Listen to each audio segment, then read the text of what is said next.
Hey guys, it's Megan. Welcome back to a strange video. I recently gave a presentation at a school technology conference for my state about 3D printing. And I thought, you know what, why not share it with you guys too? I already made the presentation. I've already given it. I should just show you guys. So I'm going to divide this into 3 different videos. This will be the elementary video. There will also be a middle and high school video, 2 separate ones for those. So today we're going to talk about some 3D printing projects that you can do in your elementary classroom, or if you're an elementary librarian, things that you can help teachers with.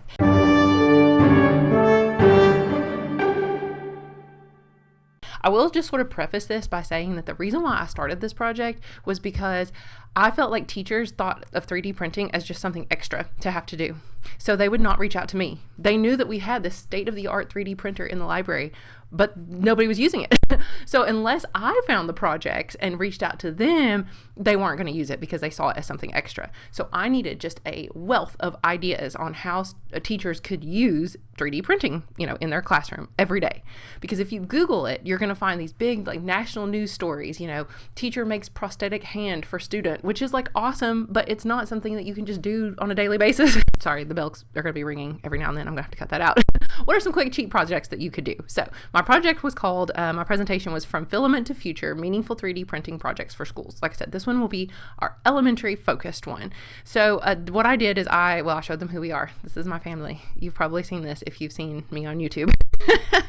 Okay, the goals for the session that I gave were to recognize how 3D printing actually can support authentic learning. That's just it. So many schools are using the 3D printer as something in their makerspace, as maybe a reward, or just like novelty prints. So I'm going beyond novelty prints. What about authentic learning? Identify at least one meaningful 3D printing application that you could actually implement. Understand how it kind of aligns with problem solving, design thinking, student-centered learning, and maybe even leave with some concrete ideas, regardless of your budget, time, or experience level. So what I did is I showed everybody in the session elementary, like a really in-depth idea, and then a whole bunch of rapid-fire ideas. And I won't do the middle and high school ones, obviously, in this video. And then ideas for objectives and for how to measure the impact. I made a whole Google spreadsheet, which you will see in a minute, to figure out how to measure the impact. Some just logistics and getting started, including kind of the 4, I think, most common problems you might run into and solutions for them. And I was going to give time in the presentation for people to play with it. So we'll ignore that. And we did do giveaways. So unfortunately, unless you were in that session in Kentucky, then you are not going to get any giveaways from our 3D printer. Sorry. Okay. So we all know why 3D printing belongs in learning. I don't think this is not the presentation to explain why. This is the presentation that I gave to explain ways that you could use it, right? Not why you should use it. But we know it promotes creativity, supports hands-on learning, enhances problem-solving skills, and enhances collaboration. Okay, we all know that. All right, so elementary projects.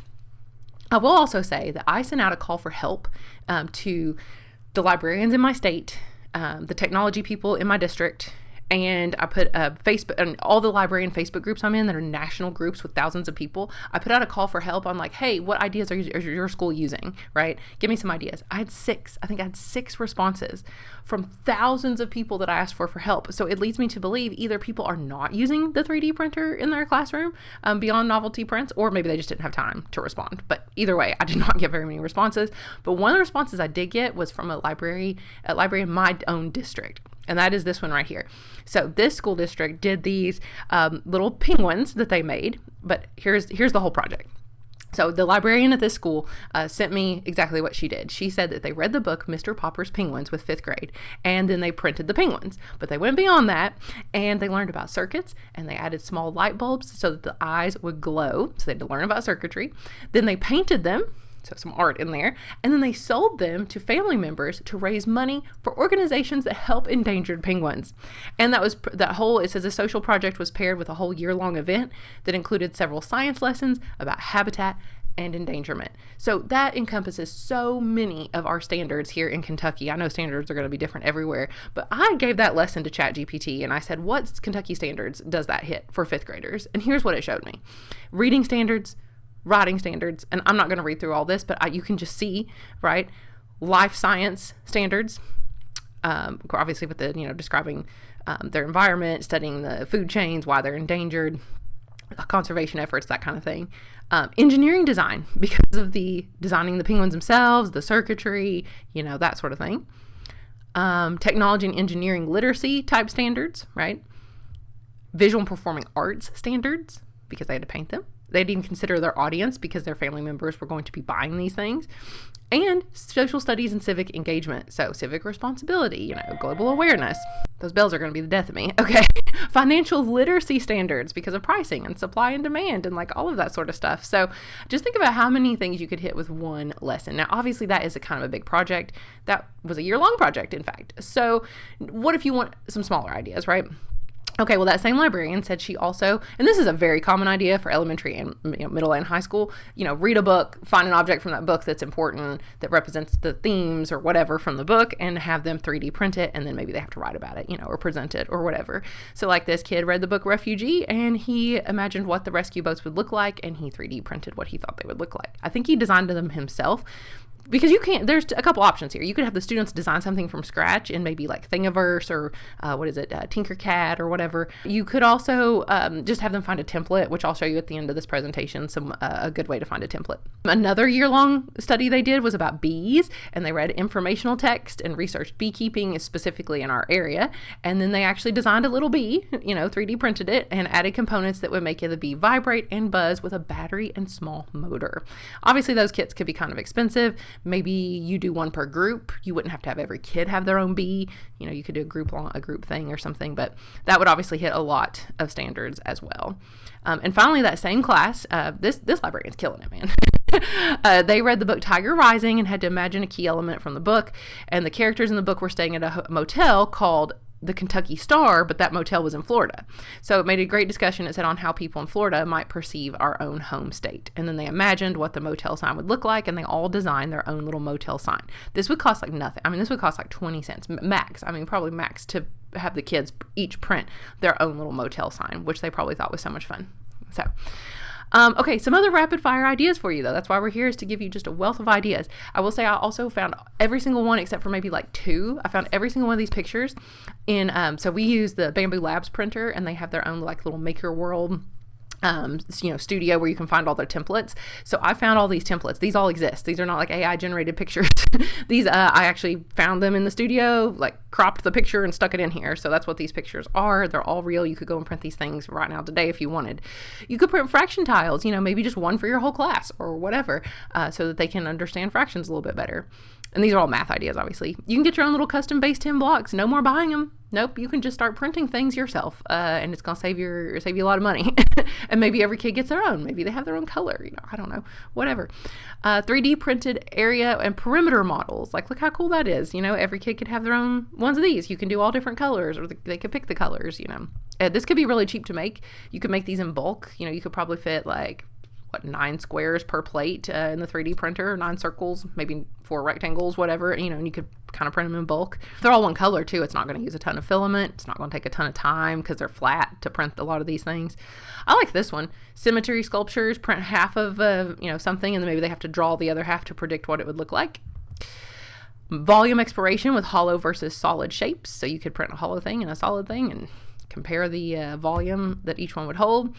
Life cycle models, maybe the butterfly's life cycle, frog, whatever, labeled with the different stages. And these that I found, these were ones on Bamboo Lab Studio you can print right now. These are Play-Doh molds. So they could also, not just have the picture or have what it looks like, but then they could make their own little Play-Doh molds of it. I don't know. Do elementaries use Play-Doh? I feel like that would be messy, but I don't know. I like the smell of Play-Doh. Science. Animal adaptations. I didn't have a picture for this one because students would design it themselves. Maybe they would have to design a beak for a certain type of food, right? This animal now eats this food instead of having this beak or whatever, what could it use instead if it decided to eat whatever, instead. 3D printed simple machines. You can actually, now obviously they're going to have to piece this one together. It's not going to come in one piece. You got to glue it, or in this case, screw it together. Pulleys, levers, whatever. You can print all of that, and they work, working ones. There's some really crazy working ones later, like a cotton gin and all kinds of stuff. Fossil replicas for hands-on archaeology. If you want a velociraptor skull, you can print one. Weather tools that actually work, and you can buy these little solar panels. You can buy a lot of 3D printing stuff takes magnets, and it's got little built-in places to put those items already. It'll say, hey, all you gotta do is purchase whatever to go with it.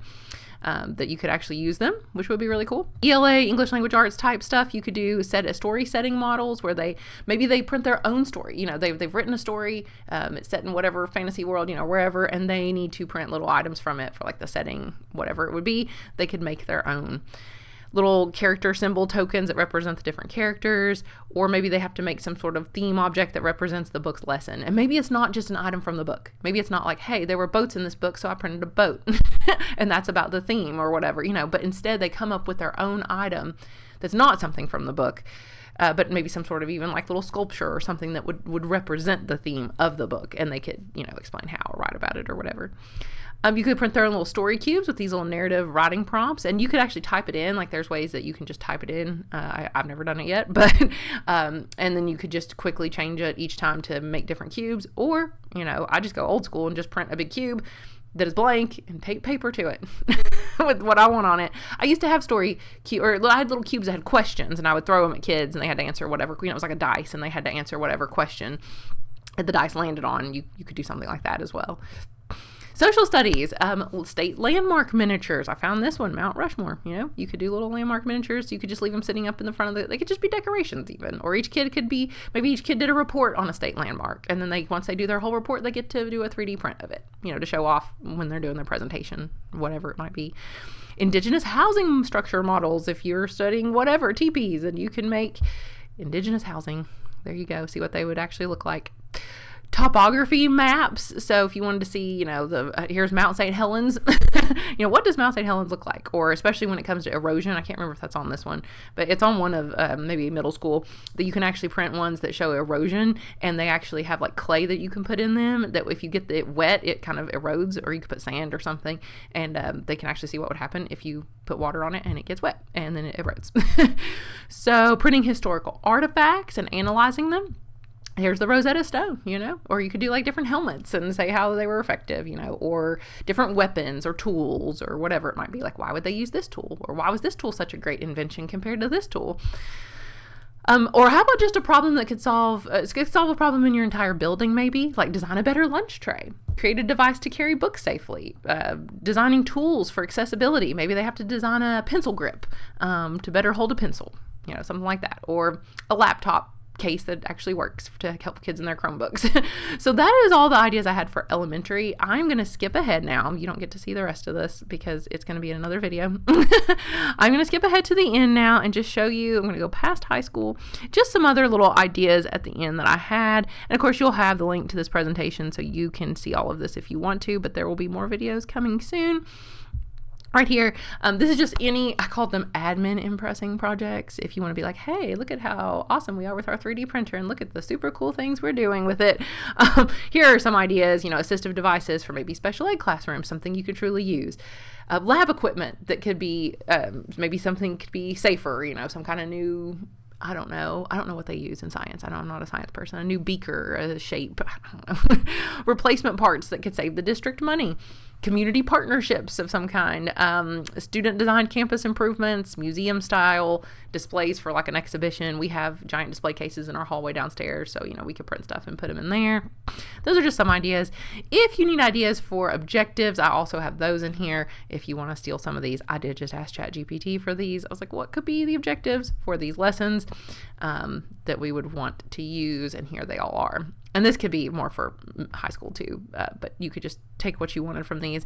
Now here, I've given you my project log. So I thought, okay, if I were the librarian and I was going to be doing a bunch of different 3D printing projects, I would want a log of like how they went and what they did. And so it got out of control with how much, oh no. Okay, sorry about that. I accidentally closed out of the entire window. Right here. So here is my 3D projects log. You can make a copy of it, but you can see there's 5 different tabs at the bottom, I think. Yeah. So the first one starts with project log, or 4. I don't know how I did 4. I did 4 tabs. So project log is like, okay, the date, the class, the teacher. You can delete any of these that you need to, if you don't need this much information.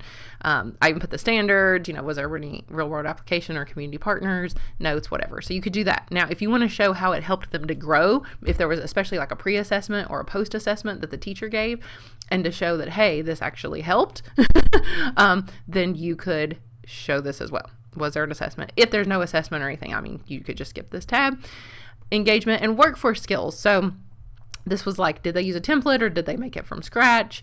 Did they calculate the cost to print it? Were the projects presented? Did they save money by printing it here instead of like buying it on Amazon? Were people satisfied with it? I just did a little 1 through 5 rating, but you could do whatever. You could give out a Google form, like a survey to teachers, to students, whoever, and see what teachers thought about the project, or even students.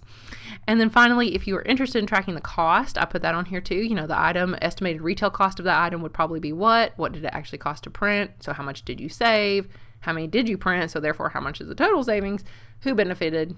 And any notes. So this is all just like, it's a lot. It's extra, and you don't even have to log it if you don't want to. But, you know, to be able to show how much your 3D printer is being used and why you need more money for your budget so you can buy more filament, right? Or so that you can buy a second 3D printer or whatever it is you want to do, then there you go. Back over here, I just have some common problems you're probably going to run into, which is the cost, especially the startup cost, right, with the 3D printer itself. The training time, because the biggest thing I hear is librarians saying, oh, I gave my 3D printer away because I didn't know how to use it. I know 3 people specifically who told me that they had a 3D printer and they gave it away because they didn't know how to use it. They gave it to somebody else in their building. Maintenance issues and teacher buy-in. So let's see what we could do to fix these. Okay, here's my ideas. So addressing high cost, you could frame it to admin that the cost per student is cheap. This printer in here retailed at the time for $1,400. I got it for $1,100, I think, but then there was tax and I paid for them to have it installed and stuff. So basically it was $1,400, and we have 1,400 students. $1 per student. For $1 per student, we can have access to this 3D printer forever, right? Or until it breaks. And the filament is relatively cheap in comparison. I put that on here. The filament that, you know, you buy the generic PLA, just plastic basically, right? And it's $15 to $20 per spool. You can get into fancier filaments, sure, but then you have to worry about like venting your 3D printer because it's like toxic stuff you're using and whatnot. But if you just use PLA to start out with the basics, you're looking at $15 to $20 a spool, and it lasts for a while. You get 1,000 kilogram, I can't remember, but anyway, it lasts a while. And you can buy in bulk. You can buy like two packages of white at a time, or 2 blacks, you know, whatever, and then it becomes even a little bit cheaper. There are grants out there for sure. Donors Choose, I can't remember if that's just Kentucky or if that's everywhere, but and then we had this special one just for Kentucky, but I'm sure there are grants for, you know, and it's not like you even need that much. Like our state technology conference that I presented at, they give out grants every year for anywhere from $10,000 to $15,000. I mean, you're only asking for, and your 3D printer may be way cheaper. You may want one that only costs like $500 or $800. Even if you want a super fancy one that costs $1,400, you know, that's not that much in comparison to how much they give out for these grants sometimes. But it may be like my district paid for mine. My central office paid for it because my library budget couldn't. So, you know, just advocate for it and you may get it. They might not know, you know, well, you're talking $1 per student or whatever. You could sell the products to make money to even pay for the filament, especially if you have a school store, or if not, you could kind of have one in your library, you know, keychains, gifts. I've seen one that was graduation gifts or something. That would be really cool. Another school told me they did that. They sold little graduation tokens or something for seniors. Buying filament in bulk. Yep. Limit it to small prints. You know, you're not printing gigantic things that take 2 days, you know, because the time is also a problem. Some of these things do take a long time to print. So you got to kind of consider that. Maybe everybody just prints a very small item or whatever. And then as far as the time it takes to be trained on how to use the 3D printer, I was terrified of it and I didn't want to use it, and I just let it sit in a box for like months. But once I learned how to use it, it's not that scary. And I don't know everything about it. That's for sure. I do not. I know the basics on how to actually get something to print. So YouTube videos can be your best friend, as well as students, even elementary school students.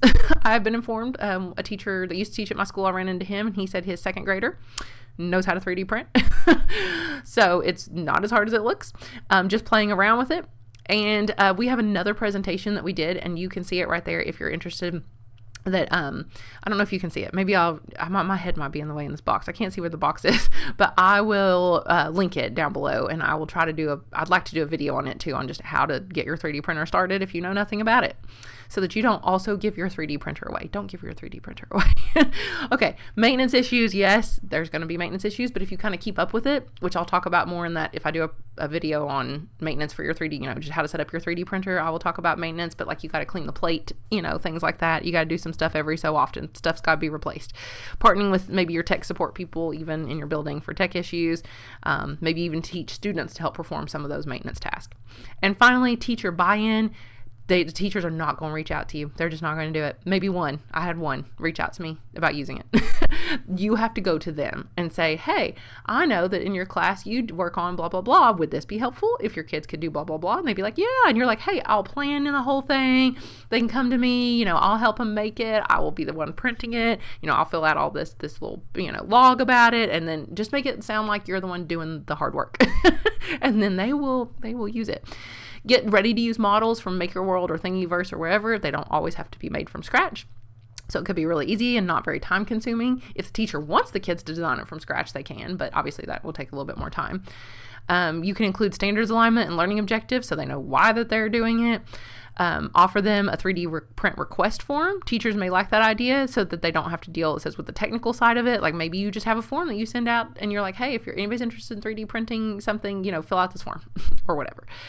Start with a small whole class project instead of every single kid printing something, because that way you can see how it's going to go. You could get some buy-in once it kind of, the word's going to spread. Hey, this teacher has been using it and the next person in their department wants to use it. And then you branch out to another department maybe. If you can just get somebody on board to start with, that's going to help you.